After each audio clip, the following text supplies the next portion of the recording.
Hi, my name is Aya. You're watching Aya Reads, and I'm here to give you my recommendations for my favorite trope, the roommates to lovers trope. This trope to me is god tier. I just love the type of forced proximity this trope creates. You are together a lot of the times, you're together in your most intimate, private moments. And like I said, I just love the type of forced proximity this creates. I have never really had a roommate. Well, I have had one roommate for like a year, but other than that, I never really had, and especially I never had a male roommate, but I do love reading about it in books. These are obviously all contemporary romances. Some of them are very well known, others not that much. So hopefully you can get a recommendation from me today. The first one is Yours Truly by Abby Jimenez. So this book doesn't start off as roommates, it starts off as fake dating. And because of that, they eventually start living together.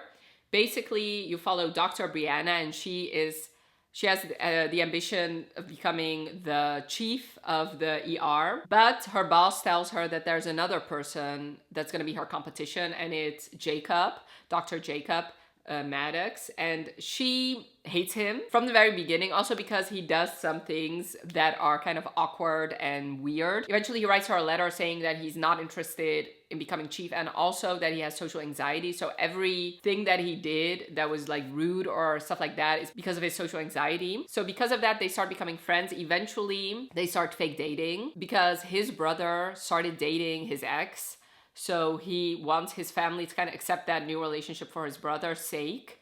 And they won't do that unless they are convinced that he's fine. So he thinks, okay, so having a girlfriend will make them think that I'm fine. So she agrees. And eventually that turns into them living together. I do have to say that I don't really remember how they jumped from just fake dating to actually living together, but I do remember those scenes of them living together I really, really loved. So yeah, if you've not read this book yet, I would highly, highly recommend it. You can read this without having read Yours Truly, which is what I did. So yeah, you will not miss anything if you've not read the first book yet. We Could Be So Good by Cat Sebastian. So this starts off once again as like a workplace romance. This takes place in the 60s where being gay is definitely illegal. And you follow Nick and Andy. Andy is the son of the newspaper owner, and Nick is a reporter, and Andy's father wants him to spend time also reporting for a year before he gets ready to take over the business. And in that year, he basically follows Nick around. So they become very good friends. And eventually they also start living together once again. I don't really remember how that happened, but Nick has always known that he was gay, but obviously he could not be openly gay. And Andy, because of being together, being around Nick, starts to question his own sexuality, and he starts remembering in the past when he had crushes on men.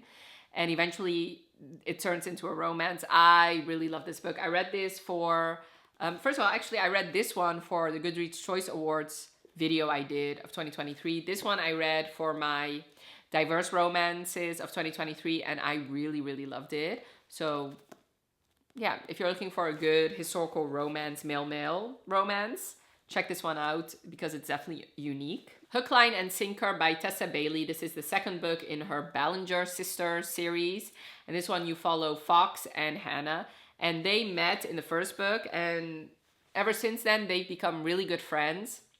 But he lives in the town that they moved to in the previous book, and she lives in LA, and now she's in town for work, and she asks Fox if she can stay with him in his spare bedroom.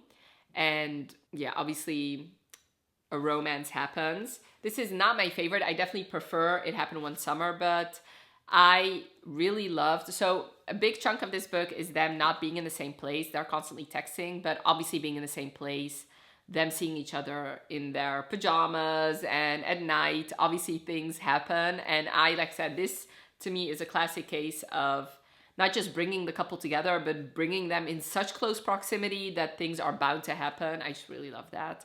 The fact that they were friends before makes this even more fantastic in my opinion. Top Secret by Serena Bowen and Elle Kennedy. So this is a different type of roommates where it's not just the couple being a roommate, but it's more people. Like there's a lot of roommates in this scenario. So this follows two college students who are both in a fraternity, Keaton and Luke. Keaton is very rich and privileged. Luke is most certainly not. In fact, his family is awful and they constantly ask him for money that he does not have. Luke is bisexual and he's on this app for hookups, and Keaton has a girlfriend and she wants, for her birthday, she wants to have a threesome with another man, so he obliges. He starts chatting with this guy on this dating app. Keaton starts discovering his sexuality a little bit more, and eventually they meet and they discover that not only do they know each other, they actually already hate each other because they're roommates and they just don't like each other.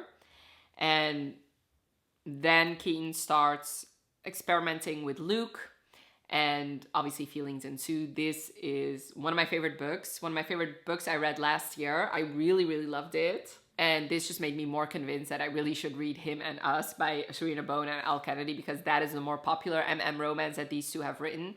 But this one I really loved. And I really loved the roommates aspect because, yes, I told you this is a fraternity house where more people are living, but Luke and Keaton have the topmost floor to themselves. So it creates a more intimate setting, more intimate roommate scenario. And I do think that the fact that they're roommates is what eventually turns them into a couple. If these two had met and it was a kink app and they just knew each other but didn't like each other, but they were like in the same class, I don't think this would have worked. The fact that they are literally a bedroom away from each other made it so they were in the, like, constantly in these scenarios where they were bumping into each other and kind of turning each other crazy, that I really loved. The Right Move by Liz Somford. Obviously you knew this book was gonna come up when I mentioned the roommates to lovers trope. This to me is the ultimate roommates to lovers, and it's one of my favorite books I've ever read.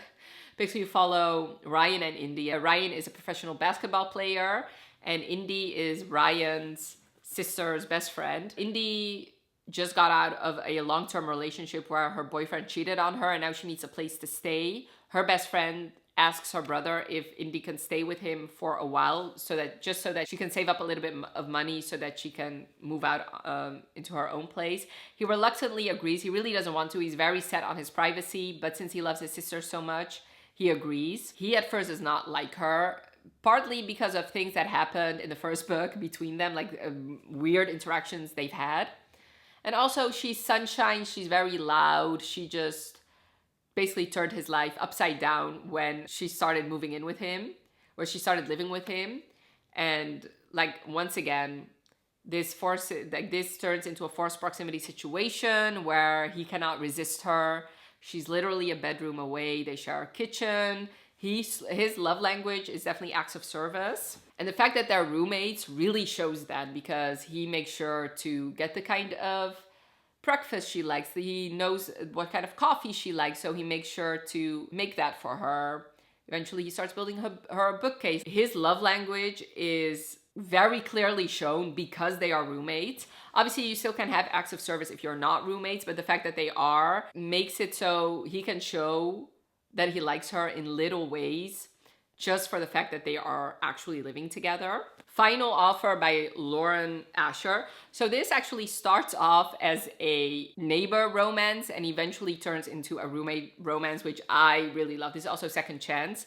Basically, Lana and Cal used to be together, but he broke her heart in one of the worst ways and he vowed to never return to the town that she's in. But when his grandfather, who's a Walt Disney type figure, dies, in his will, he wants Cal to sell their lakeside house. When he gets there, he realizes that his grandfather not only willed the house to Cal, but also to Lana, and Lana doesn't want to sell. She's been living there with her daughter and she definitely doesn't want to sell, but she cannot buy it out from under him. So eventually he moves into the guest house like next door, and that starts their forced proximity, getting reacquainted. And eventually something happens in the house that for romance reasons, that forces her and her daughter to move in with him in the tiny guest house. Obviously that is an even more forced proximity situation.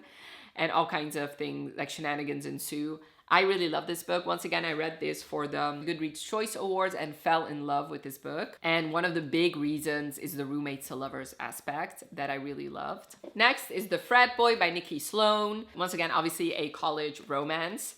Basically, these two, he's in a fraternity, she's in a sorority, and every year the fraternities and sororities have this big competition, and this time it gets out of hand.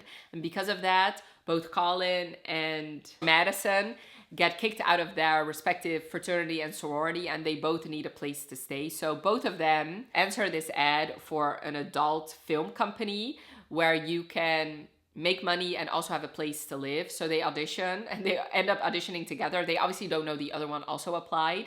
They have this steamy hate fuck session that obviously gets filmed, and they both get hired, and now they both live in this house. So this is where they have to make adult movies together. This was so hot. This was, once again, one of my favorite books I read last year. It was so amazing. This is a workplace romance, obviously, but also very much a roommates to lovers, because not only do they have to film these sex scenes together, they also constantly run into each other in the house. They work out together or around the same time, so they constantly bump into each other. Once again, they definitely get closer because they are roommates, because sure, if they were just co-workers filming adult scenes, yes, maybe they would have known each other a little bit more, but being roommates really makes them realize that they were wrong about the other one, makes them see the quiet moments, see the other ones during the quiet moments. And I really loved it so much. And once again, I do think that it's the roommates aspect that made me fall in love with this book. Another very big one is Funny Story by Emily Henry. So this obviously is Emily Henry's newest book. A lot of people already have read and loved this one. But if you're on the fence about Emily Henry, maybe this one will convince you that maybe she's the author for you, because this is definitely for sure, without a shadow of a doubt, my favorite Emily Henry book. And I do think the roommates aspect is what made me love this book so much. So you follow Daphne and Miles, and Daphne used to be together with Peter. Miles used to be together with Petra, and Peter and Petra were childhood best friends. On Peter's bachelor party, Petra confesses her feelings, so they both leave their significant others to be together. So now Daphne and Miles don't have a boyfriend or a girlfriend, and Daphne especially doesn't have a place to stay because Peter not only broke up with her, he kicked her out of his house. So she contacts Miles, asking him if she can stay at his place for a while. So he agrees, and that's where the roommates to lovers kicks in. When you start this book, they have already been living together, and then you flash back and see how that came to be. At first, they seem to have nothing in common, and of course, actually living together, they slowly connect and they slowly become friends, and then eventually they become more. Daphne wants to leave the place because she only moved here because of Peter, and Miles wants her to convince her to stay. So every Sunday he takes her out to a different part of town to show her that it is beautiful and maybe she will love it without Peter. And I just really loved it. At one point, his sister even came to stay, so it felt like a big giant slumber party. And I just really, really love this book. And once again, as I keep reiterating, I do think that the roommate aspect, the fact that they were roommates, is what made me love this book so much. And last but not least, before my camera battery is dying, is If You Hate Me by Helena Hunting. You follow Trix, who moves out of her house and also quits her job because she was living in a very bad situation. So she asks her professional hockey player brother if she can move into his house. He agrees, but he's not living alone. He lives with his best friend Tristan. And Tristan, she's known Tristan her entire life. She's always had a crush on him, but he always used to kind of tease her and not want her around. So she started hating him, and he also really doesn't like her. But of course, they become roommates, and he really doesn't want to, but obviously he likes his friend. And he also feels bad for her because he heard about the living situation she was in, so he also agrees to let her stay. Then they start hate fucking. So this turns into a hate to lovers situation. And there's a big chunk in here where they're roommates and having sex, but not liking each other, that I was eating up. I always like in Hate to Love, where when they start hate fucking, where that happens and that stays for a while. I just like that.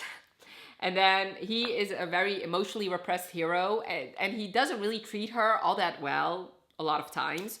So this is definitely not for everybody, especially this hero is not for everybody, but I really loved it. I do think it's one of my favorite books I read this year. And once again, these two, even though it's a brother's best friend, they have been out of each other's lives for so long. The only reason they reconnect is because she starts living with them. So once again, I don't think this relationship would have been a thing if they were not roommates. So I'd highly, highly recommend this. If you really love hockey romances and you love hate to love and you love roommates to lovers, I really think you can love this book. But like I said, you do have to love an asshole hero, because this is definitely the definition of an asshole hero. So those were my recommendations for the roommates to lovers trope. Definitely let me know in the comments below if you've read any of these books and what your thoughts were. Also, since this is my favorite trope, I would really love to know what are your favorite roommates to lovers romances. Definitely recommend them in the comments below, and I hope you enjoyed this video. Definitely let me know by leaving a like if you did, and thank you so much for watching. Have a wonderful rest of your day, and I'll talk to you later. Bye.